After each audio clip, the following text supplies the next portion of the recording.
Hi, I'm Jeff Siadek. No, I'm going to be the host of this one. I know, but I'm just going to... Okay, Hi, I'm Joey Vigour. Board game design. Jeez! I'm so angry! I'm ready to do this! I want to be a YouTuber! I want to have success in my life!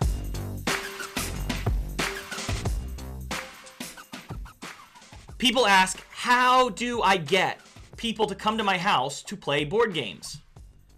Well, I'm glad you asked, Joey. Do you have an answer, Jeff? Are you going to waste my time? You always waste my time. I do. That's what I do best. There are a lot of things you can do, but really the thing you should do is invite people that want to play board games. That's the key. Good idea. How do you meet those people, Jeff? I meet them at conventions. I don't know. I just sort of collect them through the fabric of my life. Okay, I'll tell you how I do it. Meetup.com. You search for board games on Meetup.com. It's a little weird the first time you go to someone's meetup because you're meeting strangers, but nothing bad's happened yet, so I think that works for me. I actually created my own meetup group, and First Play LA, there's over 800 members, and it's super easy. I host it at local churches. My friend Peter Vaughn has an office, and we work there, and it's great. And you can go to restaurants and, just get a couple people out, and if you don't know anybody, use Meetup. And if you already have people, well, now the next question, of course, is how do you get them to want to play the game that you want to play? And that's where it comes in that I say you should find better friends. Because there are people that like games and there are people that like other games, but if you don't think this person is going to like your game, putting a top hat on a pig isn't going to make it any more attractive. I tried with Jeff and it didn't work. There are lots of people. There is a lot of people who will want to play your game, but you have to find them. So this happens at a convention all the time. We'll be working a table, and somebody will walk by, and you'll want to sell them on your game, but they don't want to play that game. And you know what? That's okay. Let them go on. There's other people that might want to play that game. It's not every person that comes by has to want your game. So here is my secret, and it has alienated me a little bit at conventions and meetup events. I am sick of playing games I don't want to play. I don't want to play a European-style resource management, worker placement game, whatever.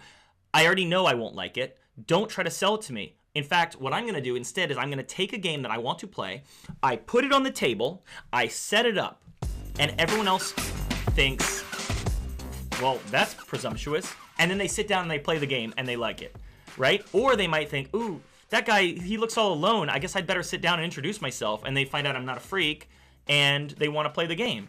The other thing I do is I only call people or I text people or I Facebook invite or evite people specifically to play that game.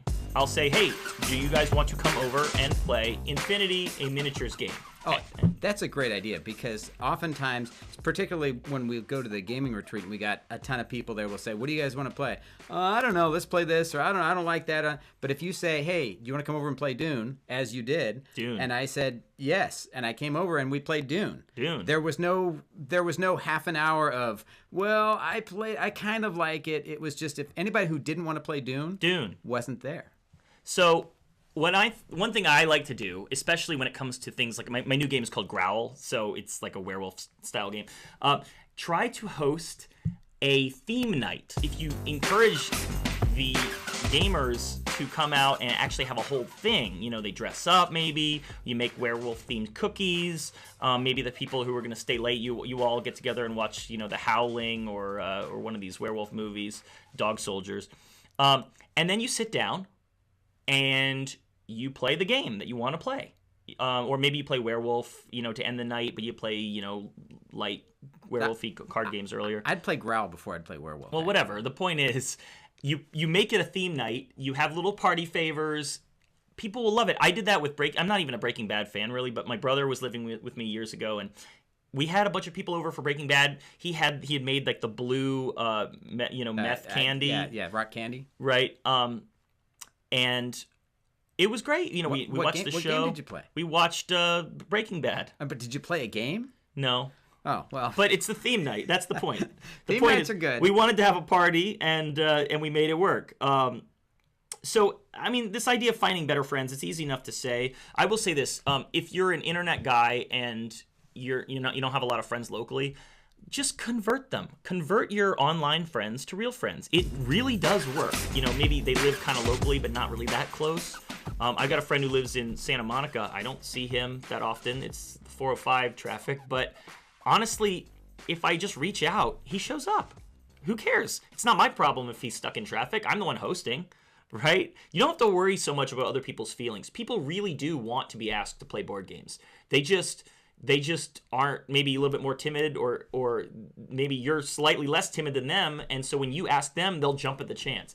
Don't worry about it so much. Just start with something easy. Start with something, if you want it to be Love Letter or Exploding Kittens, it doesn't really matter. Get people to your house and play the game, and you'll have fun. And if you want to play, like I said, a heavier game, then maybe don't invite the lighter casual gamers, but it's fine. Maybe some of them will want to try it, some of them won't. But ultimately, I think you just have to try. If you don't try, you're never going to be able to do it. And it breaks my heart when people who have played my game, Chaosmos, they say, oh, I love it. And I've played it 7 times or whatever, and I loved it every time. But I couldn't really get it to the table much this past year because my game group doesn't like it. And I'm like, okay, well, there's nothing wrong with your game group playing other games with you, but you also could have another game group where you play the games you want to play. And it doesn't have to be my game, by the way. Yeah, no, see, I disagree. I think anybody that ever buys one of my games, they have made a solemn pact to play that game only forever. It's like a blood oath thing. Thank you very much.